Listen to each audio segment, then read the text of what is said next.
hey, Sean, working for myself video.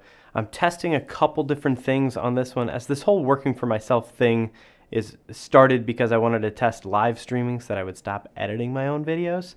And I'm back and I'm testing. I had some problems because my internet wasn't good enough to stream, and so I had these like awful choppy videos. So now I'm doing an experiment where through the OBS software I'm both streaming and I'm recording it so that I can upload a higher quality later if this is awful. So fingers crossed that this is going well. The one thing that I wanted to talk about today is a status check to see where I am and to see where you are. And something cool has happened lately. I just, in the past 2 weeks, really started putting some content out about Plays Not Points. And Plays Not Points is this lifestyle brand that I'm sort of working on to try to make some clothing available. But Plays Not Points is something, it's tattooed here on my side. And it's a motto that's been with me for a long time. And it's about trying stuff. It's about doing stuff and trying stuff without worrying about if you get paid for it or get famous from it. It's about making plays and not worrying about whether or not they turn into points. So built into the brand is failure and risk and the abandonment of that need for success. So to make clothing and sell it, even if it fails hard, I sort of have to, because that's the whole point, is Plays Not Points. I'm making stuff, I'm putting stuff out there. So the past 2 weeks have been really exciting, and something cool has happened where I've been contacted by a handful of people who are seeing the content, and as well I've reached out to a few more people whose content I like, especially designers, because I want to have some new options for clothing for Plays Not Points, and I want to incorporate stuff from as many people as I can into it so that it can become this cool space where people can relate to it and make it something that they can feel a connection to and actually participate in. And so in these first 2 weeks, sales have been not overwhelming, which is expected. And that's the whole point of this video, is sort of a status check. And so I make these YouTube videos and I do my best to make them informative and useful, and I see which ones are successful. And there's a lot of ones about camera tutorials and gear reviews, and those are, no matter what I put in other stuff, those seem to be my most successful videos. Even from months and months ago, every week they are still the most popular videos of mine. But it's easy to look at my momentum and be frustrated, to look at the amount of work I've been putting into YouTube and my Instagram accounts and Plays Not Points, and I've started to write a few articles on Medium, and I started a podcast. There's a lot of stuff happening, but there isn't much like tangible success. There's no paycheck. There's nothing associated with any of that that's any mark of like, hey, you're doing a great job. And so, A, this all sort of goes to reinforce Plays Not Points, but B, I wanted to take a second and do this publicly because this is something I do occasionally, and it's really important if you're trying to be creative to step back once a month, once every few weeks, a couple times a year, and do this. And I'm just calling it a status check. I don't really know that I've ever had a good word for it, but it's just an exercise to align my reactions with expectations with reality and sort of get these three things together. And so before I get frustrated about how much or how little I've made or how many followers I have or have not gotten yet in a given month or week or year, it's important to take a step back and look at all the factors that contribute to that I can control. So that's what we're doing real quick. Cool. I looked at the screen and the stream does seem to be working. No promises on how good of a feed it is. So this is my status update sheet. This is my status checklist. This is for March. Today is March 27th, so this isn't a complete month, but I think it's fair to say that in the next 4 days, nothing profound is going to happen to radically change these numbers. But looking at the money that I've made across all my channels, and I'm including YouTube even though I'm not a partner anymore, but they still haven't taken away like my estimated revenue even though I don't get that. But I've earned $12. That's my actual. And so this little spreadsheet here, I've got a list of things, of factors, of things I can control, and then my desired quantity, my actual projected quantity, and then the actual produced or realized quantities. And so for money made, I'd love to be making $350 just from these videos at the rate that I'm putting effort into these. 350 is a good, happy place that I think I could sit and be happy with that being the reflection for the amount of work I'm putting in. Projected, I would hope to actually make around $25 from the sale of a few t-shirts, and my actual is 12, and that comes from a little bit of YouTube and one t-shirt that sold. Thanks, Jackie. But to look at what actually goes into this and say, well, I could be upset, like I put in all this work and I've only made $12. It's important to actually go through and see how much work have I actually done. And if we skip my desired and my projected columns completely and just go right to the actual columns, I can read this through the page. Actual YouTube videos that I've made this month, 6. I've uploaded 6 videos this month, and one of them was my reel. One of them was a What Have You Learned episode at the very beginning of the month. I've done 4 vlogs, which I'm happy about. And that one, I will say, that's about, even though I'd like to do 8, I projected I would actually get 4 done, and 4 is where I'm at. And that's not including this one, which is technically a vlog. So bump that up to 5, and I think in the month I've done okay. Given the amount of paid client work I've had to balance with this, that's good for a month. And then vignettes or things like I've put on Instagram or things like that, shooting the whiskey pours with Dane a couple weeks ago, that I'd like to do about 4 of those, like once a week, just sort of gather some shots, mess with camera settings, do some experimentation, edit it, and post it and share it, and have some behind the scenes stuff with it. So only done 1 of those, and I'd like to do 4. Realistically, I could expect to do 2. 4 would be like once a week in a given month. Again, this is all monthly.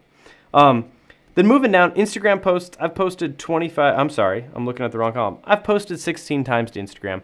And with Instagram and Facebook and really anywhere except for YouTube, I'm pretty cautious about posting, and I hope it seems that way, because sometimes I feel like I'm over posting, and that's when I take a step back, and if I don't have something that I'm really proud of to post, or some news or something that's been exciting, I tend not to post. I don't approach each day with what am I going to post today. I tend to try to think the day before of like, hey, is this something good enough to post tomorrow? And if I don't have a good answer, I'm not going to scramble in the morning to come up with something and try to post. I try to plan ahead.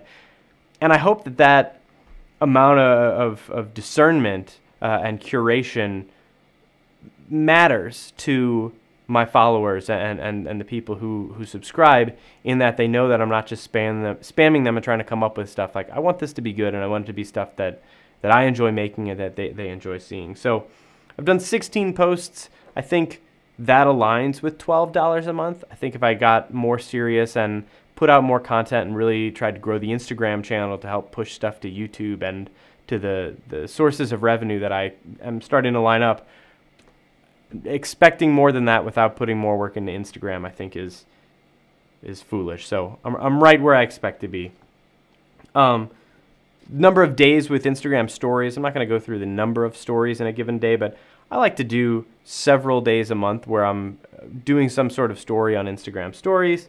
Facebook posts, this has changed for me lately, and I've only had my personal account. I don't really have like a Facebook page that has any traction or followers, and with the changes, it just seems like a place where my content isn't really being seen a lot, and so I don't want to waste the time, and I don't want to waste the time if it's not going to be seen by people, and I don't want to bother the people who are just my friends with my personal account by spamming them with stuff about plays not points, and like asking them to watch YouTube videos and stuff. I figure the people who want to watch it know that I'm doing it.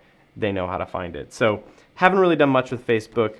I've written 2 articles on Medium this month. I wrote 1 last month, and I'd like to do more of that. It's fun. It's a good outlet. I like writing. I like being able to do writing and video and writing for video, but to sort of, instead of limiting myself to like a live vlog where I'm just explaining things and talking without scripting it, doing videos that are more scripted, doing videos that have no script, and then also writing is just the other end of the spectrum of creativity and my narration of my story. So I've been enjoying writing articles on Medium. podcast. My podcast popped up, and I haven't been really promoting it anywhere. Clayton was on episode 3, and he shared that with some people, and that spiked the views. But what I'm trying to do with the podcast is build it sort of quietly and amass some episodes before I really start promoting it or anything like that, and trying to get a listener base or something like that. The people who are going to enjoy it are going to enjoy it, and I'm going to try to practice and make it better before I really start inviting people to see it. And so right now it's in an experimental phase, but I am proud of the conversations that I'm getting to have already in the first 4 episodes. So if you want to find that, SeanHawley.com/podcast. And then these last 2 things aren't really, they don't really contribute to the parts of this YouTube life and the online brand and stuff, but it's number of people I've met and clients I've booked. And these translate more into the financial success of Boom and doing more of the client work, which pays for a lot of behind-the-scenes stuff, which pushes this more personal, passionate work. And so looking at the month, I could see how someone else would be frustrated if they've done the amount of hours on production that I've done and they only walk away with $12. I can see people getting frustrated and losing the passion for it and starting to lose momentum and letting themselves snowball and just sort of fall off and not stick with it. But for me, I feel like it's realistic to say with this amount of effort, with what I'm doing, I feel like I'm making content, but I'm not doing a good job of like reaching out, promoting it, pushing it, engaging, finding out what people want more, and then doing anything with that to turn it into monetized sales of merchandise or affiliate links or sponsorships or branding. And so $12, not bad.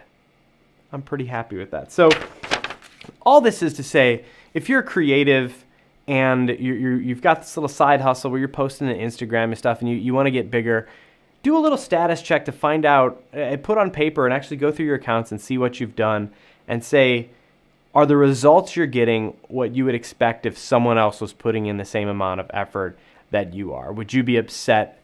Would you think someone should be upset if they've put in as much work as you have and have the same results? Or would you be like, yeah, that's what you should expect, and it's different because you have hope that your results will involve luck and everything will be different for yourself? So there's not a right or wrong answer. This isn't something that is anything other than a mental check-in for you to say, hey, am I where I want to be and what do I need to change? Because you can't just say like, well, I want to make more money next month, because you got to look at all the things that contribute to that and say, hey, I need to make more videos, I need to interview more people, I need to make more posts, I need to edit more photos. You can drill down to these things and say, I need to make changes to these metrics if I want to expect my revenue to change. So that is it. Thanks for hanging out and watching this. I hope this stream is a high enough quality that I don't lose faith in OBS. Well, I'm not going to lose faith in OBS, but in Spectrum as my internet provider, I hope that the speed was fast enough that this was able to stream seamlessly and not just be a stuttering, awful mess. If you've got any questions, if you're into the hustle and you're trying to find an outlet to do design work or to model or to do photography or anything, and you want to be a part of Plays Not Points, I'm going to do my best to pay everybody something who participates. I don't want this to be just like a free collective, because I get how valuable creative work can be, and this is helping grow my dream.